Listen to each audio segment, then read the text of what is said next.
morning sun shines on the gleaming hide of a muscular ranch horse. The aroma of bacon and coffee drifts from the wood cook stove at a cow camp. Silver spurs jingle as the men and women of the West get set for another day in the saddle. From the heart of Canada's finest ranching country, this is the Spirit of the West with rancher and horse trainer Hugh McLennan and his collection of music, poetry, and conversations with the folks who live and work with horses and cattle in the Spirit of the West. You could call it a dream job, I guess. A good-sized herd of cows and calves and a few good bulls. Our little bunch of cows are running with them in several thousand acres of high country timbered rangeland that surrounds our place. And our job is keeping them moving from place to place on the range, managing the grass, keeping the bulls with them, and keeping a watch out for pink eye, foot rot, or anything else that needs attention. And we appreciate the job our good ranch horses do for us, and it's a good excuse to ride almost every day. But you know, it's amazing how horses can become such a big part of our lives, and the bond just grows stronger over the years. Billy was helping me move cows the other day. She was riding Cody, I was on little Stanley, and it reminded me of how one horse had a profound effect on a guy who was an amazing team roper, also has a doctor's degree in psychology. And that, of course, is our longtime friend of this program, Dr. Michael Johnson, and he has more memories of that horse known as Shine. He's 5 now, and no one's touched him for 3 years. Don't buy him, Michael. He's lost his trust in man, he warned again. You'll want to hear every word of this story. And Baxter Black takes us back to those summer nights when the entire ranching community would gather for a dance. I remember those clear nights, the silver stars, the high sound of maiden's prayer sailing on the breeze, and the laughter of happy people coming out through that open window in that old schoolhouse. On the Rangeland News, where the heck is this cattle market heading? There may not be the kind of expansion going forward that you would have thought earlier. On the horse training file, a listener's trying to desensitize a horse with a flag on the end of a stick, and that's not going well. I'll try to help. And we have a beautiful, rarely heard Bob Nolan song for our classic Song of the West segment, and the wonderful voice of Rex Allen Sr. in the Cowboy Poetry Spotlight. Dr. Michael Johnson has a nostalgic look at his big robe horse after our friends Linda Hausler and Rick Stanky from Livingston, Montana get things started. Up with the sunrise, gone is the night. Time to get moving, I'm burning daylight. Breakfast and coffee and I'm crossing the yard. Roosters are crowing as I get to the barn. I pull the rigging down off of the rack, knowing darn well it's sitting cold on his back. I climb into the saddle and hold on tight, 'cause he's ready to buck. I could be in for a fight, but I get on that horse and ride. Get on that horse and ride. Out to the meadow, through the gate, and we're gone. That old blue heeler just a tagging along. Head up the canyon, through a clear running creek. Aspens are quaking with the wind in the leaves. I've hit rock bottom a time or two, but you pick yourself up and do what you gotta do, and climb back in the saddle and hold on tight. You could be plumb out of luck, but you'll make it alright. Gotta get on that horse and ride. Get on that horse and ride.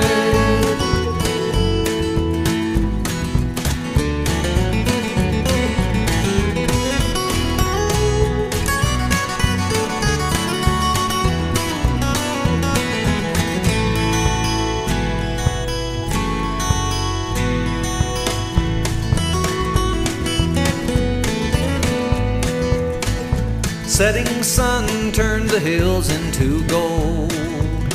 2,000 feet down to the valley below.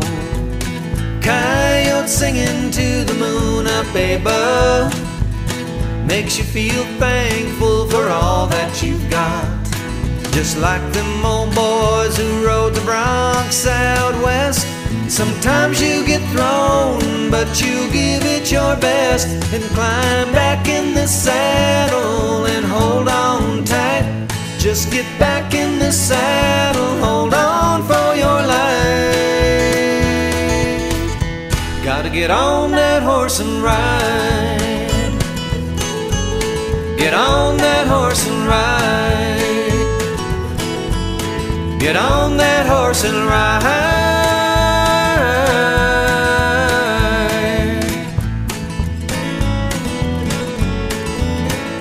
Just ride, ride.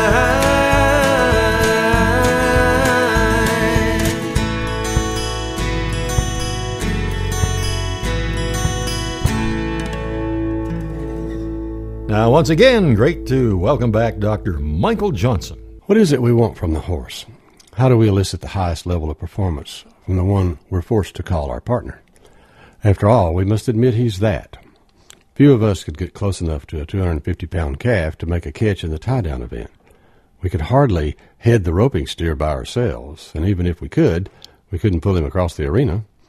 And reaching the dogging steer with only our legs churning would be impossible, no matter how hard they churned. Even the most superficial analysis would have us come to the same conclusion. The better our horse, the better are we.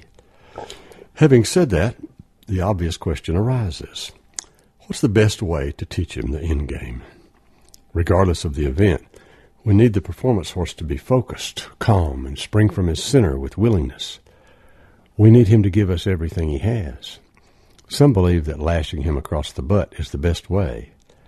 If Jesus hates anything, he hates that. I'm not one of those. A special friend taught me a better way. To reach into the heart and mind of our partner, be that partner horse, human, or working stock dog, we have to find a higher path, a better way. How do we do that? In the beginning, there was only one way to deal with horses, the old way. The method and manner we were taught by our fathers, uncles, and grandfathers. And I don't believe this method has meanness or cruelty at its base, but rather an unquestionable belief. Indeed, few of us would question what the men in our family taught us about horses. That control of the horse was vital. When dealing with horses, firmness was an absolute foundation principle and required without exception in every conceivable circumstance. Most of us in the horse world are so alike in one respect. Before we had even lived a few years on this earth, we learned the 11th commandment. Thou shalt not let the horse win. This time-tested procedure of training horses, we all learned, took a familiar form regardless of where we were raised, and the procedure went something like this. We were taught to leave horses alone until the beginning of their 3rd year. Then on a given day, a particular coat would be snubbed to a post in the center of the round pen, and after being saddled, the coat would be mounted, then loosed. This constituted the young horse's first sustained human contact. In the event he protested by bucking, we interpreted this as anger or meanness on the part of the horse. Never did we suspect his behavior might be caused by fear, and if he bucked, we were instructed to ride him till he stopped. Striking him was permissible and seen as our privilege, that right coming because our name could be found on the bill of sale.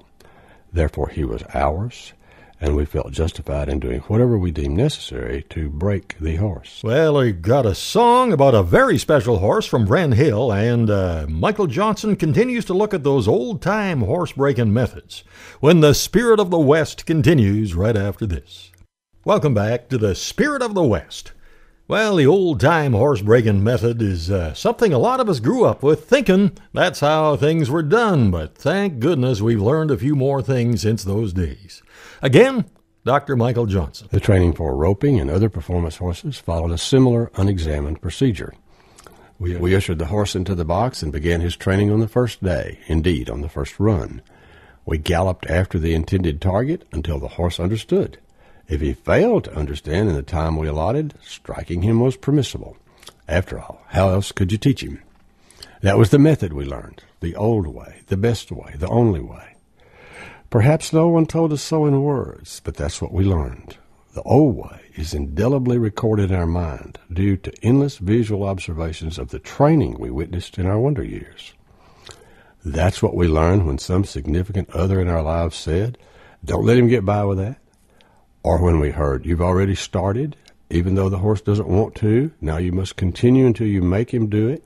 You cannot let the horse win." That was the method I learned. Not meanness at its base, but more a question of practicality. What other way was there? What other methods would one use? I believed in those methods all my days, and they seemed to work well, and I can never remember a failure. And if I had a failure, the men on our farm had a ready response. We simply rid ourselves of that particular horse because he was not a good one. And then I met a special horse, a horse called Shine. I thought Shine was sent to me so I could be his teacher. I had that backwards. He was sent to be mine. Shine taught me a better way.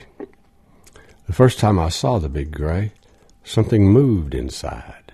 From the first moment I saw him, I knew he possessed the thing called greatness. The rancher and current owner of Shine did not share my opinion. "Don't buy him, Michael," he warned. "You won't like him." "How much is he?" I repeated. "He's only been ridden 30 days in his life. He was 2 then and abused during that time," he said with sadness in his eyes. "He's 5 now, and no one's touched him for 3 years. Don't buy him, Michael. He's lost his trust in man," he warned again.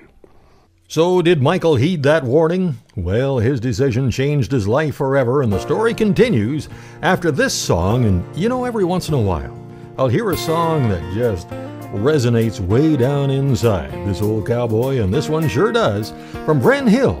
It's about a horse called Mono. Mono was the smallest of the foals that year. Don't know how he stayed alive.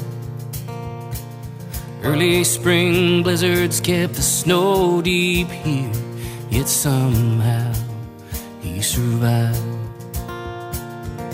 We had to separate him from the broodmare herd.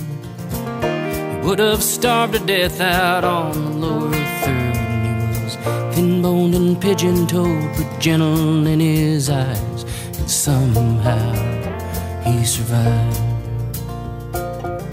I started Mono in the spring of '95. I was 17, he was 2.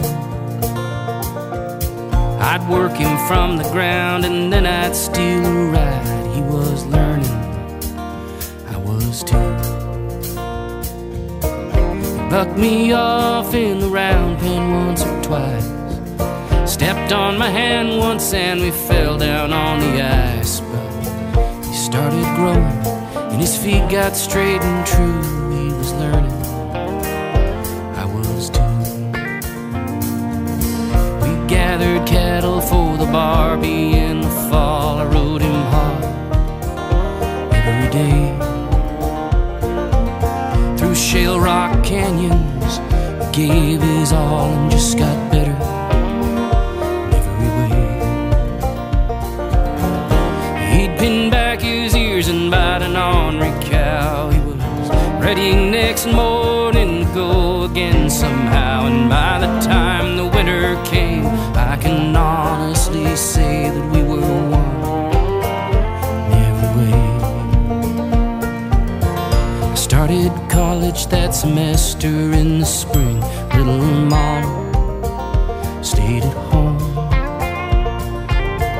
I rode Mono every night in my dreams while he waited all alone. I came home and branded cattle for my dad. Little Mono gave me everything he had, and when I went back to school again, it hurt me to the bone. Little Mono stayed home. Met a girl that year, we fell in love and got married in the fall. I was going to school and work, and there was never time to ride a little Mono at all. I sold him to a cowboy on the ALL. Heard Mono slipped and broke his neck when they fell. And now every time I saddle up a horse I can recall, little Mama gave his all. I am a father now, and life is hard and fast, chasing children and their dreams. This world is changing and I long for the past and a simpler life, or so it seems. I think of riding Gertson Canyon in the fall. Think of little Mono and how he gave his all. And I can't find the words to say how much that memory means, but I still ride.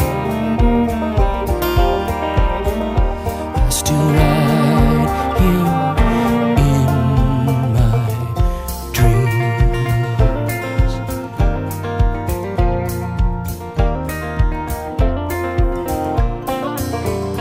Wow, what writing from Bren Hill's new CD, How You Heal. And now, back to the story. Don't buy him, Michael. He's lost his trust in man, he warned again. Undaunted, I purchased the horse knowing my training methods and vast expertise would produce solid results quickly. Unfortunately, no one told the horse what an expert I was.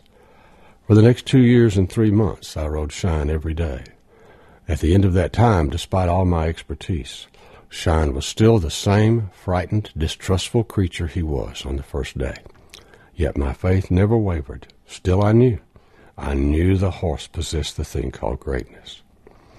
Because I believed in him so, I picked myself up and admitted to my arrogant stupidity. That painful and humbling experience launched me on a quest to find men and women farther down the path than me, and I found them. Because of those good souls, true horsemen we might call them, because they shared with me what they had learned. Together, we found the pieces to the puzzle of healing Shine. And I was right about the gray, except for one thing. I always knew he possessed the thing called greatness. But once we found a path into the heart and mind of Shine, there was more greatness there than I ever imagined. How did we do it? How and why did the transformation occur? A 350-page novel and a 9-hour audio book of Healing Shine is an attempt to explain and answer those questions.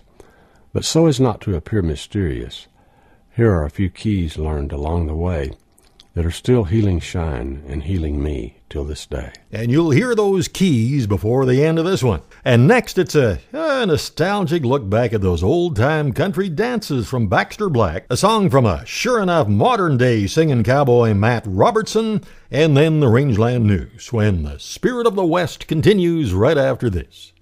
Howdy, friends. This is Baxter Black on Spirit of the West with Hugh McLennan with a reminiscent peek at the Lake Valley Dance. When you go to B&W Hitch Factory for a visit, you won't need a passport or a Chinese translator. Why?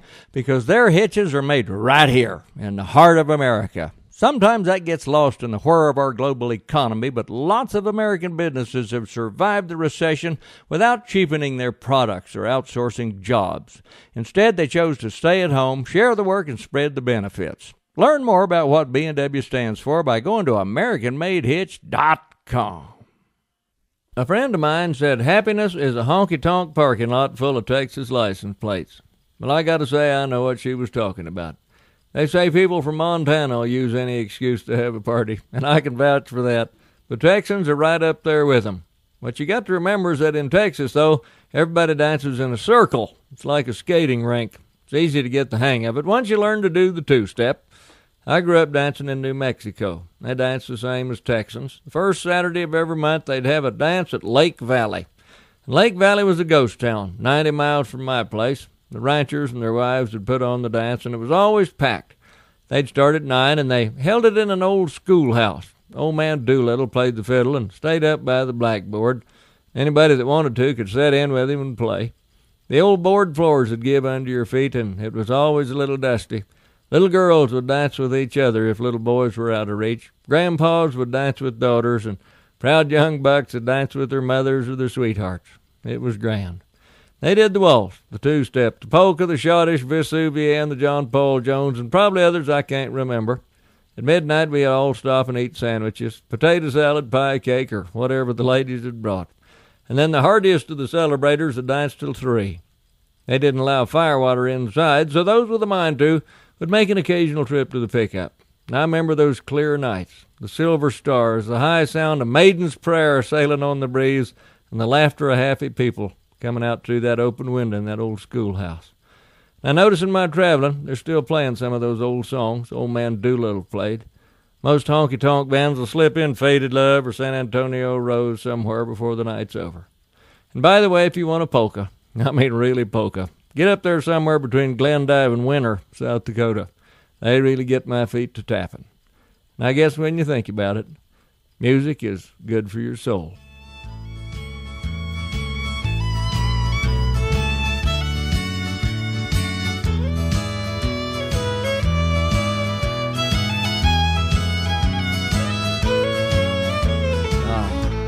This is Baxter Black on Spirit of the West with Hugh McLennan, brought to you by B&W Turnover Bowl.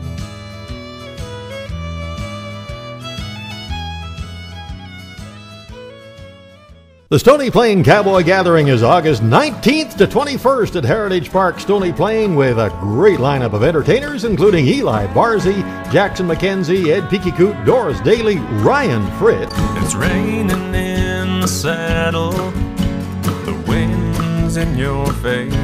Celebrating cowboy traditions through music and poetry for 24 years. For reservations and information, call 780-963-6092 and see StonyPlainCowboyPoetry.com. Now, just ahead of the Rangeland news, we'll keep the focus on good horses.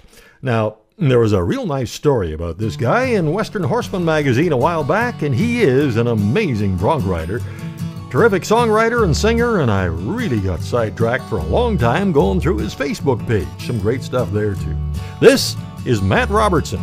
There's an old roan horse with his head hanging low, standing tied to a trailer at the rodeo, with a sagging back and sunken eyes, head to tail with a bay, fighting flies. Well, he's saddle marked and battle scarred, loved too little, ridden too hard, but he's done his best since the very first day. It won't be long now, he'll be on his way.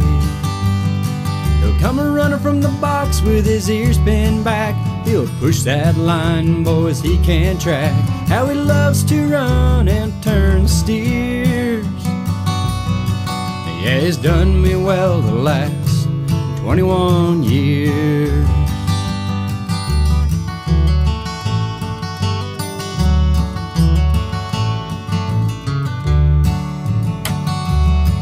He was born in a snowstorm, his mother died. I was just 14 when I broke him to ride. We learned so much that first year. I was young and wild, I had no fear. Our first job was a yearling outfit. I learned the nylon, he learned the bit. A bunch of wild cattle from old Mexico. How fast can he run, son? How far can you throw?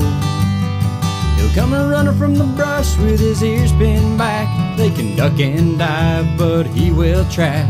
I'll let fly, we'll lay one low.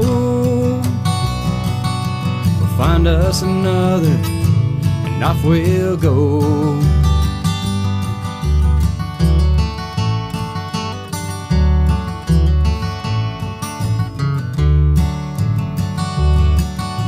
Last Sunday morning, I walked out and found my old roan horse laying on the ground. A heart attack, or the best I could tell, he never felt a thing when he fell. So I buried him deep neath a cottonwood tree, said a prayer, set his spirit free.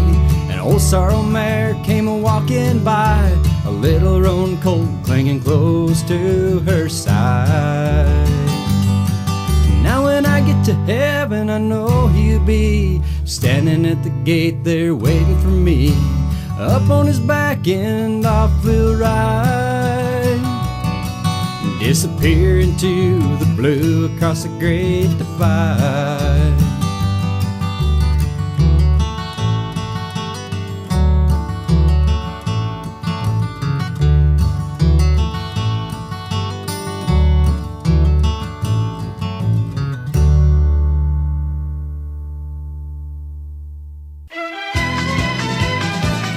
The news of the rangeland, a roundup of news and coming events from around the West. Top of page 1 on the Rangeland News, it says, with the latest numbers now in, what does it tell us about the rebuilding of the North American cow herd, and has the expansion phase started in earnest and in everywhere else? Who wrote this? Anyway, let's get those numbers from Gary Crawford. No surprises in Friday's USDA look at cattle feedlot numbers, which basically confirm what the market knew already. There are a lot of cattle out there. And in there, too, USDA livestock analyst Shale Shagam, the report showing placements of cattle into feedlots during May, 1.88 million head, 10% above May a year ago. Marketings of fed cattle out of feedlots, just under 1.8 million head, 5% more than a year ago, leaving feedlots June 1st with 10.8 million head, 2% more than a year ago. Prices reflecting the big supply, Shagam says right now. Steer prices are averaging about $117 compared to almost $150 a year ago at this time. So we are about as low as we're going to go? We are close to the bottom. I mean, we would anticipate during the second half of the year, we'll be seeing our cattle prices averaging in the low $120 range. Still far below last year, so Shagam says. There may not be the kind of expansion going forward that you would have thought earlier. But that remains to be seen. Gary Crawford for the U.S. Department of Agriculture, Washington. When Uber moved into the big city taxi market, it caused some controversy, but guess what they're up to now? Uber Horse, with a pilot project in Amarillo, Texas. Amarillo residents will use the modified Uber app to request transport by an American quarter horse. The horses are equipped with a proprietary guidance system. Traveling by yourself, just a simple request, one saddled horse. Traveling as a group, available horse-drawn carriages include phone charging ports, complimentary beverages, and a built-in screen with Netflix streaming capabilities. Wow. Quarter horses employed by Uber Horse are certified by the AQHA. Horses who receive positive reviews on the Uber app will be recognized on their official AQHA records. The press release says, stay tuned, Uber Horse could be coming to a city near you. Well, this might be old news by now, but just in case you missed it, Mexico will allow expanded imports of Canadian beef starting in October, ending 13 years of restrictions because of BSE. Canada is the world's 6th largest beef and veal exporter, currently sells on average $136 million worth of beef annually to Mexico, the 8th biggest global beef consumer, according to the CCA and the USDA. Prior to Mexico's restrictions in 2003, Canada sold about $270 million worth of beef to that country. Israel has reopened to U.S. beef for the first time since December 2003. Israel was one of many countries to suspend imports following the confirmation of the first BSE case in the U.S. and is one of the last to lift the restrictions. Israel imposes very strict kosher slaughter and handling requirements on its beef suppliers. And U.S. Meat Export Federation President and CEO Philip Singh had this to say. I would encourage plants in the United States to take a look at this. Israel's about a 75,000 metric ton market. When we look at the ledger, we had about 76 countries X us out when it came to BSE, and so we're gradually whittling down that list. Well, the next horse sale of the Innisfail auction market is Thursday, July 21st. Tack starts selling at 3 and the horses come in around 6. And of course, they have regular cattle sales every Wednesday. You can get all the details at InnisfailAuctionMarket.com. And you know, I really enjoy the writing in Alberta Beef Magazine and Beef Illustrated. Oh gosh, Bonnie, Garth, and Lee put some articles together that keep us informed and educated, and not only that, they make you feel good to be in the cattle business. To subscribe, just call 403-250-1090. Now, the final item. Yeah, the town that we get our mail at is maybe 5 or 6 miles away from the ranch, and not a lot happens there, but there was a big crime there the other day. Local guy parked at the local grocery store, went in to shop, and he had 2 Justin Bieber CDs on the front seat of his pickup. And can you believe this? Somebody busted the window on the passenger side and left 4 more. And that's the Rangeland News. Coming up on the Horse Training File, a listener has watched some videos where the trainer uses a plastic bag tied to a stick to try and desensitize the horse. She tried it, and it didn't go well. So I'll try to offer some help And then the things Dr. Michael Johnson learned from that big horse shine when the Spirit of the West continues right after this. Welcome back to the Spirit of the West. If you watch a training video or go to a colt starting clinic, often you'll see the trainer using a bag or a flag on the end of a stick or a dressage whip to desensitize a horse. And a listener gave it a try the other day, and it didn't work too well. The horse just couldn't handle it, seemed more afraid after than before he tried it.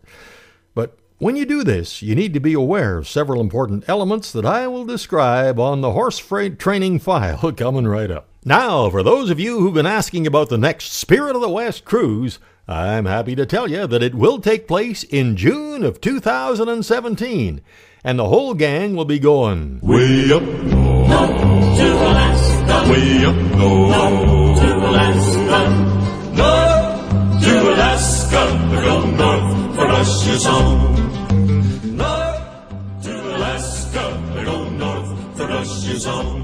That's right. My wife Billy and I will be hosting a great group of Spirit of the Westers aboard the beautiful Holland America ship, the Noordam, and we'll sail out of the spectacular Vancouver Harbor, visiting Ketchikan, Juneau, Skagway, Glacier Bay, and then we'll have 2 spectacular days of sightseeing in Denali National Park. Then we'll board the magnificent McKinley Railroad with their sightseeing dome cars and hopefully have a good look at North America's highest peak, Mount McKinley. And then it's on to Anchorage. We'll have our Western music concerts, sing-alongs, great food, and it's a trip that's been on the bucket list of a lot of folks for a long time. And the whole package includes return airfare from Calgary, Edmonton, and Vancouver, and includes ground transfers in Vancouver and Anchorage, plus all of our Spirit of the West group gatherings, all port and government taxes, all onboard meals, entertainment, and room service, and a special group reception, lots of networking opportunities, our special Spirit of the West gifts, the highly coveted Spirit of the West t-shirt, and a special Spirit of the West tour just for our group in Juneau. Now here's something else. If you like traveling by rail, we have an optional Rocky Mountaineer rail package to travel from Calgary to Vancouver, available on request. Our entire schedule with prices and everything else is available on the cruise page at our website, hugh-mclennan.com. And you can get all the information at this toll-free number, 1-800-530-0131. Now, the horse training file. Got a call from a rider who's trying to use some desensitizing methods with his horse from the ground. But he's worried because the horse seems to be getting more afraid not only of the flag, but of the guy. And that's not what you want. Now, there are a lot of different types of flags, and like so many things, it's not the tool or the technique so much as how you apply it.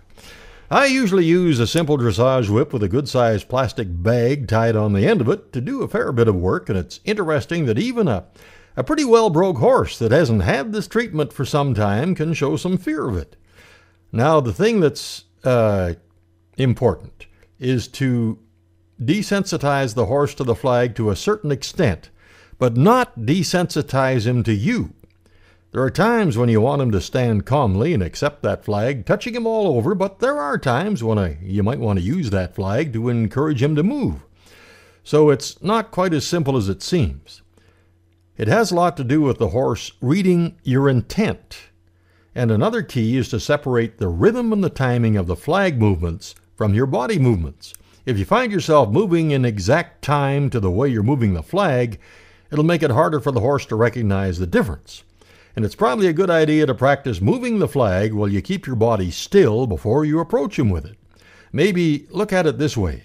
If you're heading into a branding pen with a loop built in your rope, you want him desensitized enough that he won't show any fear of the rope swinging around him or behind him or under his tail, but you do want him sensitive enough that if you have to tap him on the butt with your rope to hurry him up, he'll respond right away. So there's quite a difference. Something our horses really respond well to is that daily feeding of Hoffman's Horse Ration, and they've got a whole new lineup of products. You can find out about it at hoffmanshorseration.com. We use it all the time. And that's the horse training file. Well, it was a few years ago now that Gary Felgard, Ed Stabler, and I celebrated some milestone birthdays here at the ranch. Gary was marking his 65th. Ed and I were turning 60 all around the same time. It was a while ago. So Ed and Mary hauled their fifth wheel all the way up from Texas, and Gary and Lynn brought theirs from Gabriola Island, and they parked in our yard, and we spent a week riding in the hills in the daytime, moving some cows, and sharing songs in the evening. And it was about a year after Gary had written a wonderful song, and when Ed heard it, he learned it, and he uses it to close all his live shows. And about the time Ed and Gary were here, Jean Prescott released her version of Gary Felgard's Reigns of Glory. I rode up from the valley, high above the fields and the fences, just to watch the storm clouds gather, see the lightning how it dances on those wild and windy ranges, through the ghosts of unshod horses, my faith in my pony to carry me, and I hold the reins of glory in my hands.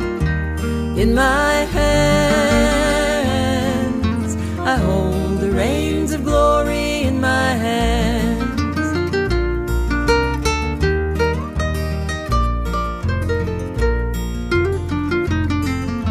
I hear the cold white water laughing through the canyon, hear the whisper of the evergreens. Could it be the master calling? Sing the songs of freedom to the rhythm of the saddle, my faith in my pony to carry me, and I hold the reins of glory in my hands. In my hands, I hold the reins of glory in my hands. And I will ride forever through the peace that comes from the silence. The faintest trail is all I'll ever need.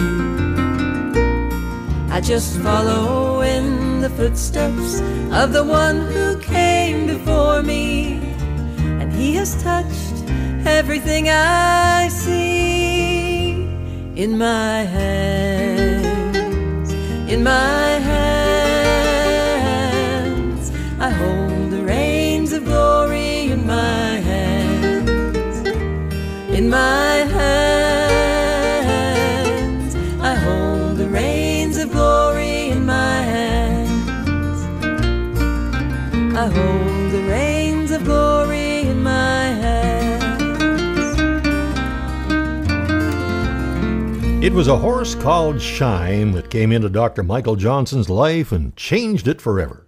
Took over 7 years to heal the horse of his fears. It cost Michael a lot personally and emotionally, and the story found its way into a page-turner of a book and a spellbinding audiobook. And recently, Michael looked back on the lessons he learned from that amazing horse. But so as not to appear mysterious, here are a few keys learned along the way that are still healing Shine and healing me till this day. When dealing with troubled horses, or any horse for that matter, softness is the key. There's no place for rushing and no place for force. Your horse can't be any better than you are as a person. Craig Hamilton.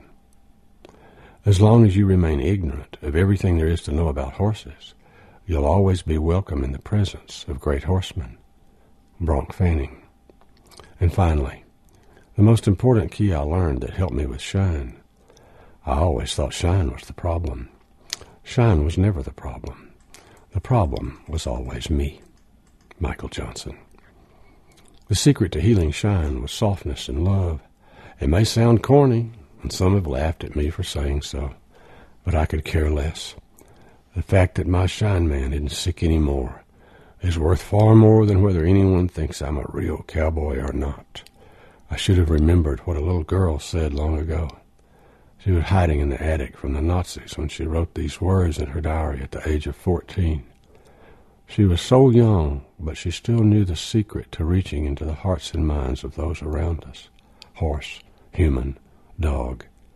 Later the soldiers would take her life, but still we remember the words she wrote and the key to healing Shine.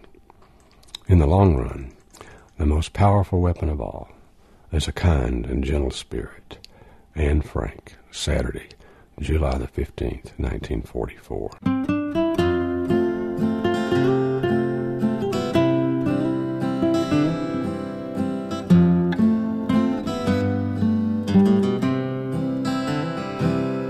There's nothing like a good one between your knees, light to the rain, and willing to please.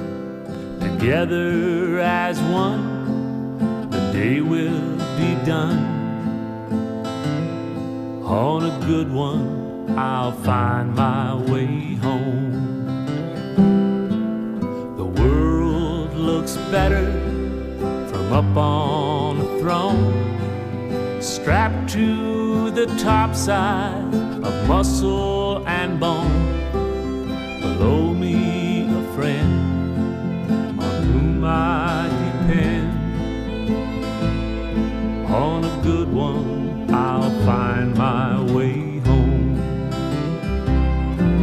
Where luck is fickle and the days are long, danger is quick and the cattle are strong, but buried in movement, purpose and song. On a good one I'll find my way home. Circle round.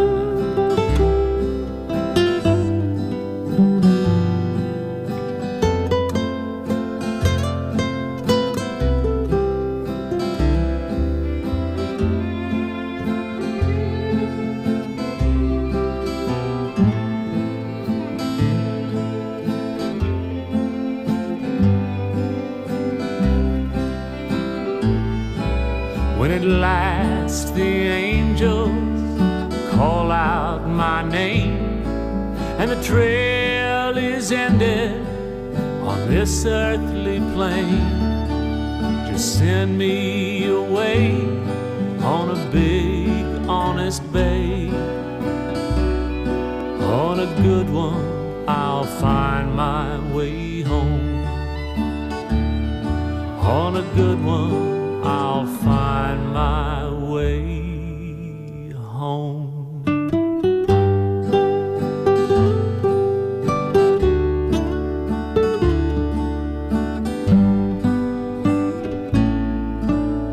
Wiley Gustafson there, and I think he catches this program once in a while on Sunday mornings on the big voice of KZIN in Shelby, Montana, not too far from where he lives.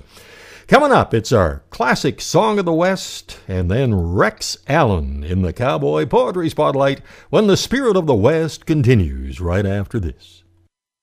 Welcome back to the Spirit of the West. Time for our classic Song of the West segment, and this week we're going to be looking at one of Bob Nolan's most lyrically beautiful Western songs. It was one of his earliest compositions, registered for copyright October the 9th, 1937. It was recorded for Columbia 2 months later on December 16, 1937, but it was never released. Only recently have these unissued tracks become available. The Sons of the Pioneers included the song in their Orthoacoustic Symphonies of the Sage transcriptions back in 1940, and they recorded it for RCA Victor on December the 14th, 1962. And there is also an undated track with Lloyd Perriman singing it, but no sheet music of this song seems to be available. Anyway, I found what I think is a real nice version by our good friends Riders in the Sky, Bob Nolan's Lord, You Made the Cowboy Happy. I met a cowboy on the trail just the other day. I still can hear his howdy boy as he up and rode away. He turned in the saddle, he raised his hand, this carefree sort of a lad. His smile was sent from heaven above, and heaven made him glad. The white clouds sailed before the wind, the grass bows to the touch of him. the hills are where they've always been. Lord, you made the cowboy happy. The plains are big and grand. The sun is always shining through. My heart is always smiling too. Lord, you made the cowboy happy. I know that someday, somewhere, this trail must surely end. I know that when I get there, this message I will send. You gave this happy heart to me, these eyes that beauty I might see. Then like the wind you set me free. Lord, you made the cowboy happy.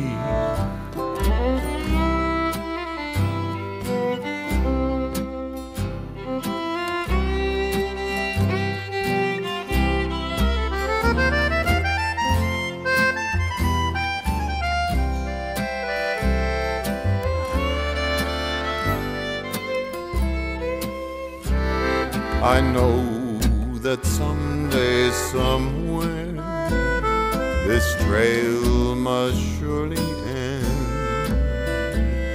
I know that when I get there, this message I will send.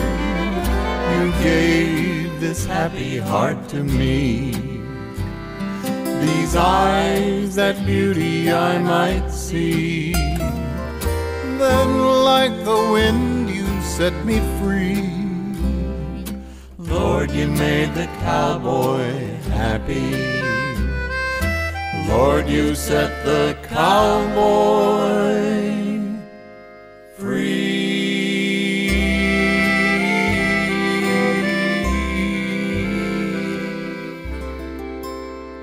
Well, I love the blend of Joey Miskelin's accordion and Woody Paul's sweet fiddle there on that Bob Nolan classic, our classic song of the West.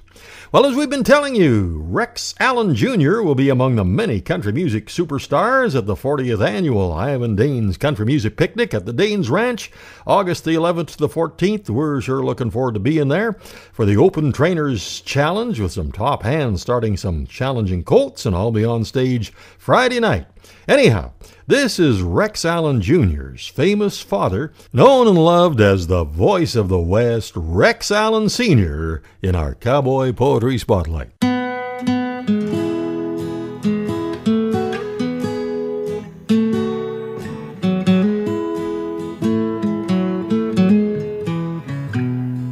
I've been sort of thinking back on some horses that I've known, some good ones and some bad ones, and some I wouldn't own.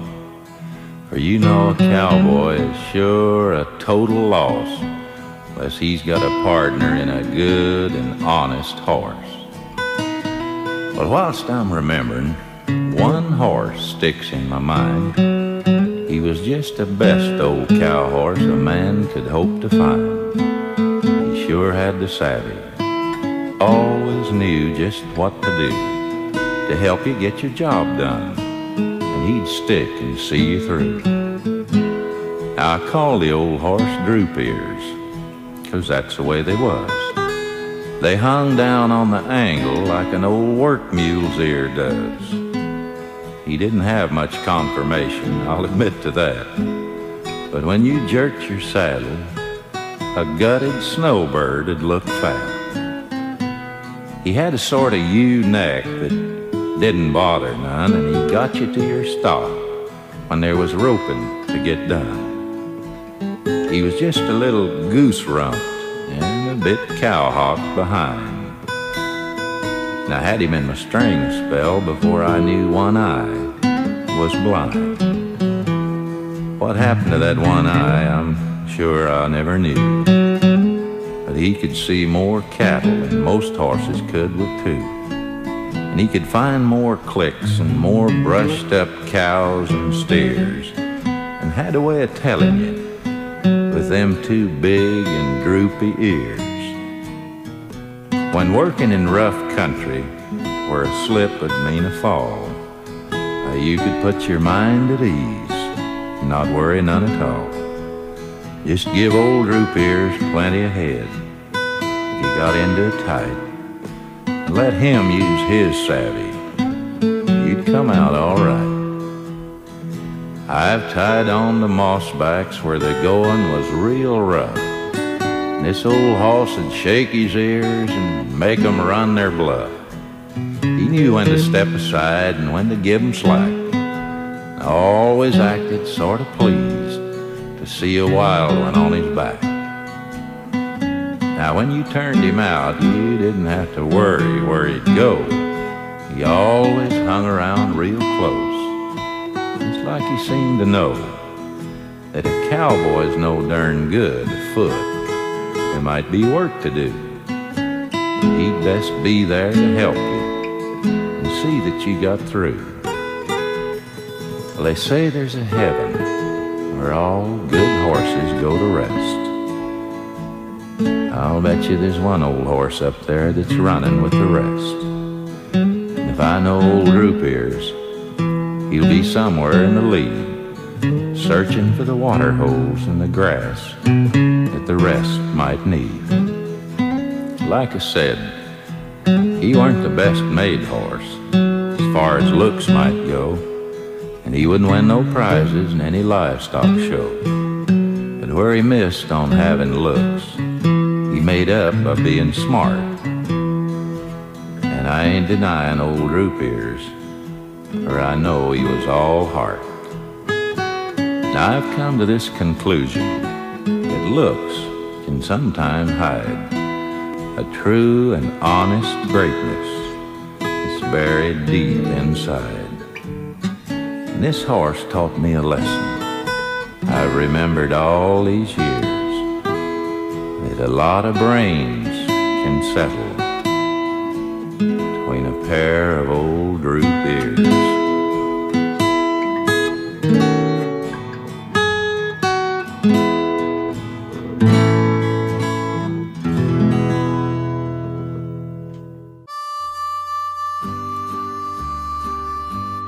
Well, thank you so much for making the ride. Sure hope you can join us right here next week at the same time. And thanks again to our great support crew, Mark and Kathy McMillan. Find out all about them at meadowsprings.com.